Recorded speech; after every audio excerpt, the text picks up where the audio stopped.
ini menghadapi COVID sebagai wabah atau menghadapi pilpres.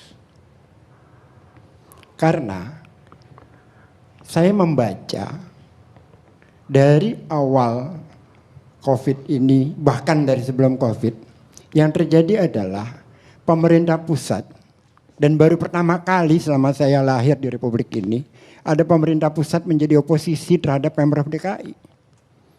Itu yang kita rasakan selama ini. Jadi apapun masalah di pemerintah pusat, maka pengalihannya kepada Pemprov DKI. Ini nggak sehat bernegara. Yang kita hadapi wabah. Yang kita perlukan adalah sinergi bersama. Bukan cari panggung lalu menyalahkan seorang gubernur terus menerus. Dan seringkali setelah disalahkan diberikan jawaban.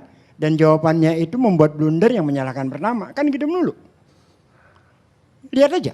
Dari mulai COVID terjadilah. Pada saat pertama kali Pak Anies mengumumkan. Sampai ke kemarin. Jadi sebagai warga gitu ya. Saya tiap hari ini berhadapan. Saya bukan lagi menjadi aktivis sosial sekarang Pak Karni. Saya menjadi pemalak. Pemalaknya gini. Setiap teman-teman saya yang pengusaha itu ganti berganti aja. Di kelurahan ini kurang sekian, tolong bantu saya di sini. Di kelurahan ini tolong sekian. Dan akhirnya di sebuah grup WA itu saya dijuluki, lo kayak pemalak guys ya. Tiap hari nggak berhenti. Udahlah, sekarang waktunya tidak mengeluarkan zakat 2,5%. Sekarang waktunya kita mengeluarkan zakat itu 25%, kalau perlu 50%. Karena kondisi kita sedemikian rupa. Jangan lagi berhitung-hitung dalam keadaan kayak gini. Toh pada saat kita meninggal juga nggak ada yang kita bawa apa-apa kok.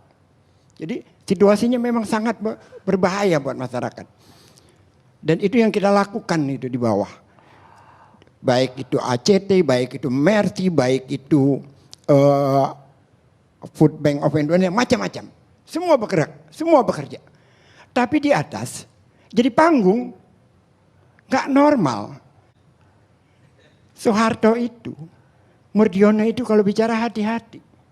Kalem sampai kita itu bosen dengarnya. Tapi semua menteri sama suaranya. Gak beda. Harmoko itu dia katakan harga bawang 500 per kilogram di TV. Kita temui di pasar 500. Gak berubah. Dan semua menteri sama. Dan kalau sekarang masing menteri jadi panggung. Kita yang di publik sedang berusaha mengupayakan masyarakat untuk diselamatkan berkolaborasi dengan pemerintah pusat maupun Pemprov. Tetapi melihat setiap hari santapan yang kita lihat adalah bagaimana kerimutan-kerimutan itu dijadikan segregasi di antara para pejabat itu sendiri. Kan lucu ini. Tata kelola pemerintah kita seperti apa sebenarnya?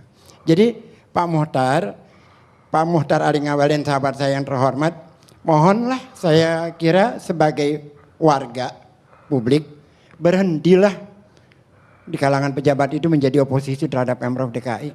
Bosan kita bacanya. Tolong dia nggak usah ngeles lagi karena jejak digitalnya ada Pak. Kecuali saya nggak punya jejak digital dan saya juga nggak mau buka. Jadi cukuplah gitu. Karena rakyat butuh diselamatkan. Rakyat butuh makan. Rakyat butuh kepastian. Kalau yang pertama tadi saya mengkritik tentang polanya. Yang kedua saya ingin mendukung pemerintah pusat maupun Pemprov.